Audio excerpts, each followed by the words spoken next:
Pyramid घेऊन जातानाचं चित्र आहे. तिकडे अतिशय सुंदर लाईटिंग आहे पुढे त्या भागामध्ये.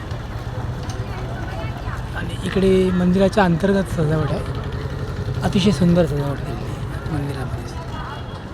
आता हा पिरॅमिड आपण पहिल्या वर्षी 4 वर्षापूर्वी याचा आश्रय घेतला होता. तर हाच पिरॅमिड पूर्वी मृत्युंजय विद्या वापरताना आपण वापरला होता. तर गुजराती लोकांनी त्यांचं मानसशास्त्र एवढं पक्कं आहे की ते हा पिरॅमिड वापरतात ते लोक. पण पुढची यंत्रणा त्यांना एवढं माहिती नाही आहे की ह्या पिरॅमिडचा अर्थ काय.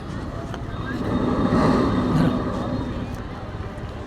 तर इथून बघा समोर अतिशय सुंदर दर्शन आहे देवाचं. भोलेनाथांचं देवालय चांगलं सजलेलं आहे. ते बघा इथे मंदिर आहे. आता प्रोग्राममध्ये पण आपल्याला ते बघता येईल. आपण ज्यावेळेस प्रोग्राम बघणार त्यावेळेस आपल्याला स्पष्ट दिसणार ते उद्या. आणि मधल्या काळात काय आलं, हे आपल्या इकडचे कपटी लोक आहेत त्या लोकांनी आपल्या मोबाईल वगैरे हॅक केलं होतं मधल्या काळात, म्हणजे पापी काँग्रेसवाल्यांनी.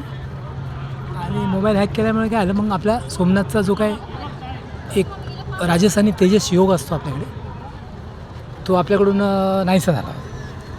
म्हणून सोमनाथच्या यात्रेला आपल्याला सारखं जायचं.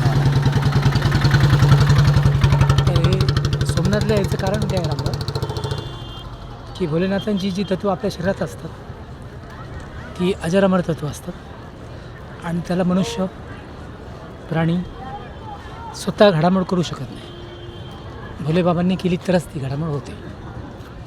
बरं, आता मधल्या काळामध्ये बाबांनी आपल्याला अतिशय उच्च प्रकारचा आशीर्वाद दिलेला आहे. आणि मधल्या काळामध्ये आपलं नशीबही त्यांनी बदली केलेली आहे बाबांनी. तर आता इकडे तो जो समुद्रावरचा सजावट मंडप आहे तो इथे जवळ आहे. तो आपण बघून घेऊ की प्रोग्रामची रचना कशी आहे उद्याची आणि आजची. बरं, आता इथे उद्या प्रसाद वगैरे आहे.